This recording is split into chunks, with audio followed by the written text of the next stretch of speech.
first date with Charlie took a dark turn. The dating apps, I swore I was done with them.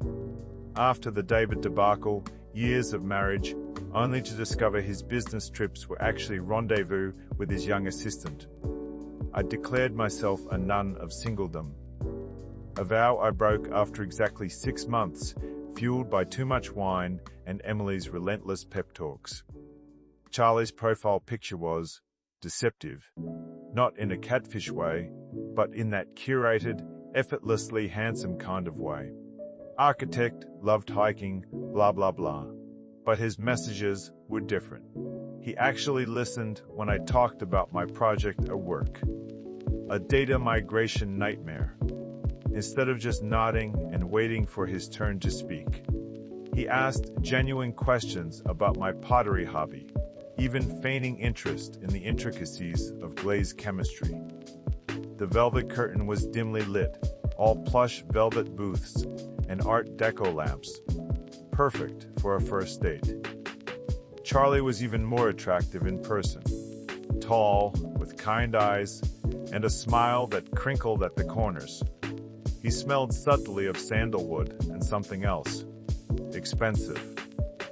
The conversation flowed easily. We talked about everything and nothing. Travel, favorite movies, the horror of Chicago winters. He laughed at my self-deprecating jokes and made me feel seen. It was intoxicating. Then the phone rang. He glanced at the screen, his smile faltering slightly. Sorry, gotta take this. It's work. He stepped away from the table, his voice low and hushed. I watched him, sipping my martini. He seemed agitated, his brow furrowed, and he kept glancing back at me. The call ended quickly, and he returned, a little too bright. Sorry about that, he said, sitting down. Client emergency. You know how it is. I nodded, but something felt off. It wasn't just the call itself, but the way he dismissed it so easily. The rest of the date went smoothly. He walked me back to my apartment, his hand lingering on my lower back. At the door, he hesitated.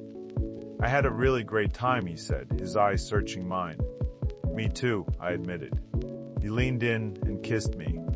It was soft, tentative, but undeniably good. He pulled back, smiling.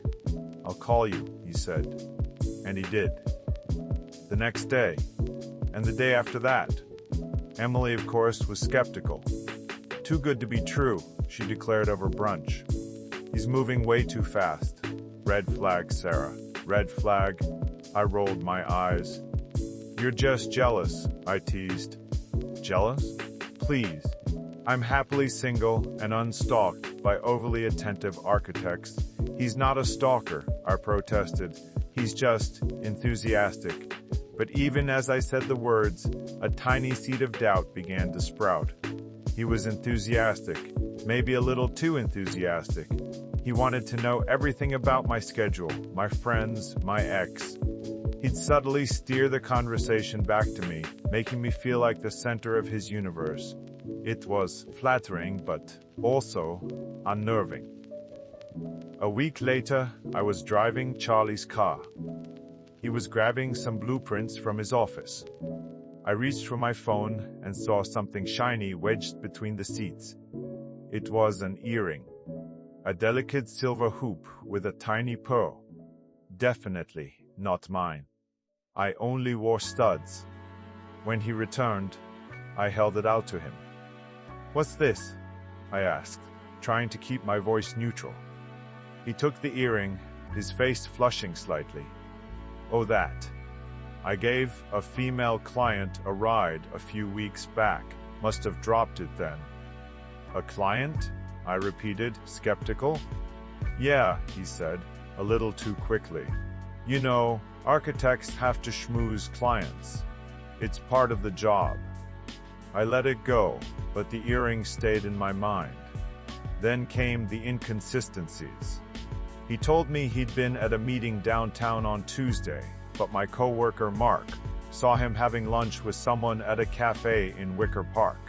He brushed it off, as a mix-up, but I couldn't shake the feeling that he was lying. 2 weeks in, and he was already talking about us, about our future.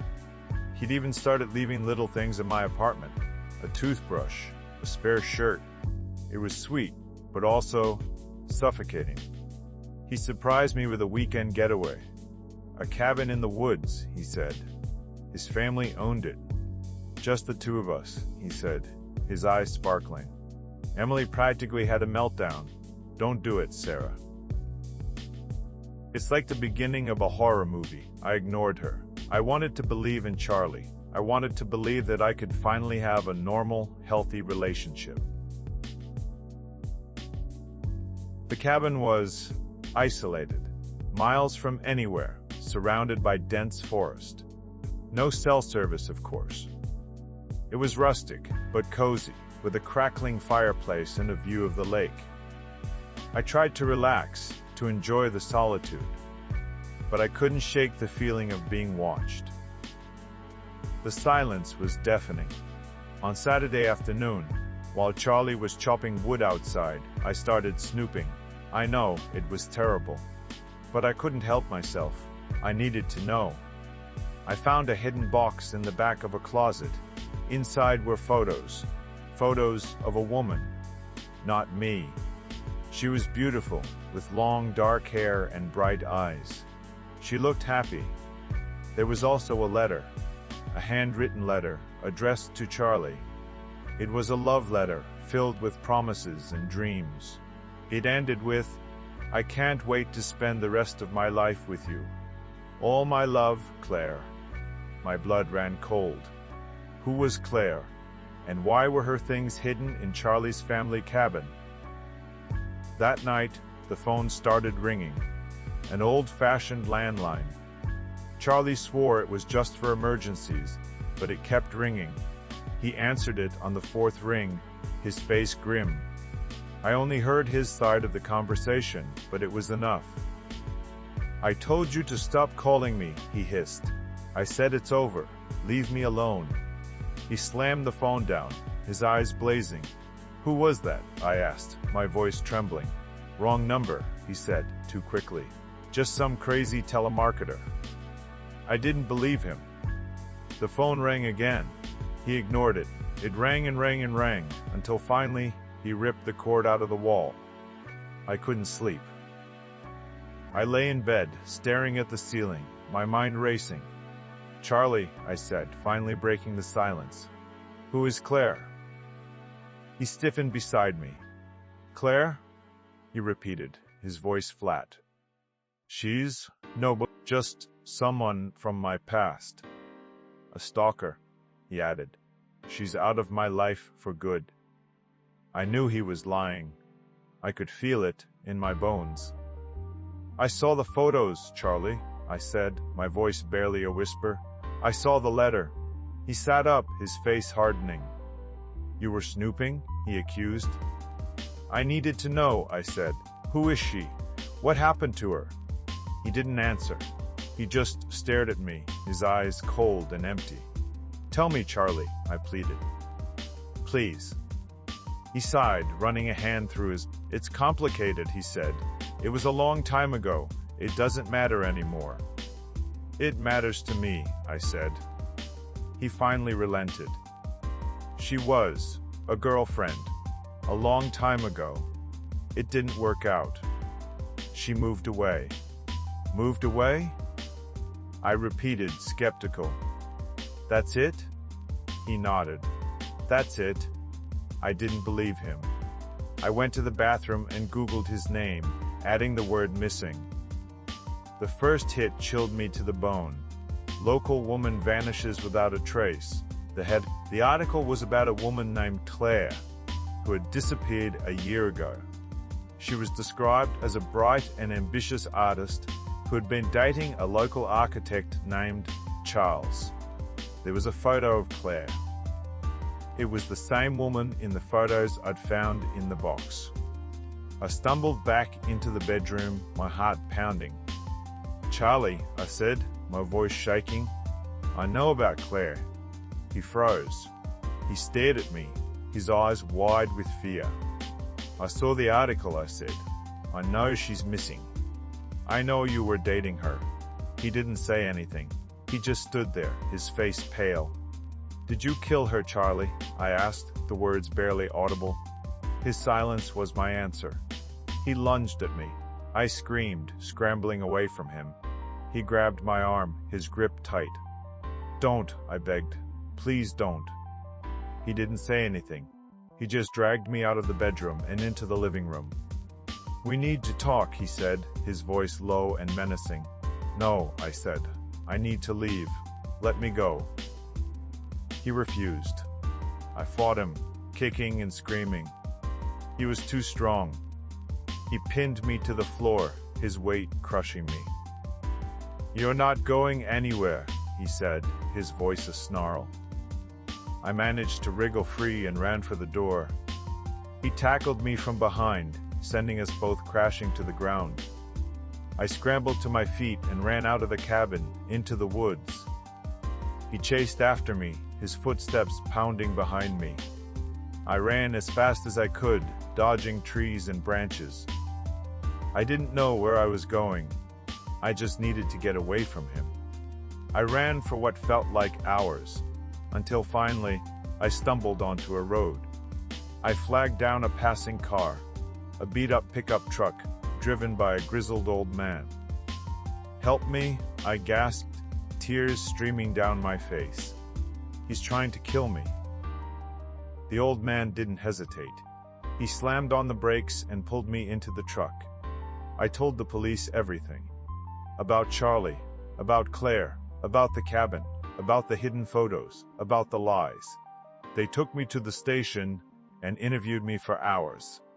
I gave them the photos, the letter, everything I had. The police raided Charlie's apartment. He was gone. Vanished. I changed the locks of my apartment and installed a security system. I didn't feel safe anywhere. Detective Miller, a tall, weary-looking woman with kind eyes, kept me informed about the investigation. They were searching for Charlie, and they were investigating Claire's disappearance. He's a suspect, obviously, she said. But we need more evidence. We need to find Claire. I learned more about Claire. She was an artist, a free spirit. She had been planning to leave Charlie, Detective Miller said, after discovering that he was having an affair. My ex-husband David called me. He'd heard about what happened. He said he was worried about me. He wanted to help. It was strange hearing his voice again. It was even stranger hearing him express concern. For years, I had painted him as the villain, the unfaithful husband. Now, I wasn't so sure. Maybe I had misjudged him. Then, Mrs. Henderson, Charlie's neighbor, called. She seemed confused, asking how Charlie was doing, assuming we were still together. She rambled on about how heartbroken Charlie had been when Claire left, how he was never the same. She also said that Claire was always over at Charlie's. Weeks turned into months. The police never found Charlie. They presumed that Claire was dead, but never found a body. I went to therapy. I tried to rebuild my life, but I was broken. I couldn't trust anyone. One morning, I woke up feeling nauseous. I thought I was getting the flu, but then I remembered. I was late. I took a pregnancy test. It was positive. I was pregnant, with Charlie's child. I stared at the test, my mind reeling. How could this be happening? I was pregnant by a possible I was alone, terrified, and pregnant with the child of a man who may have killed his former girlfriend. What have I done? What am I going to do?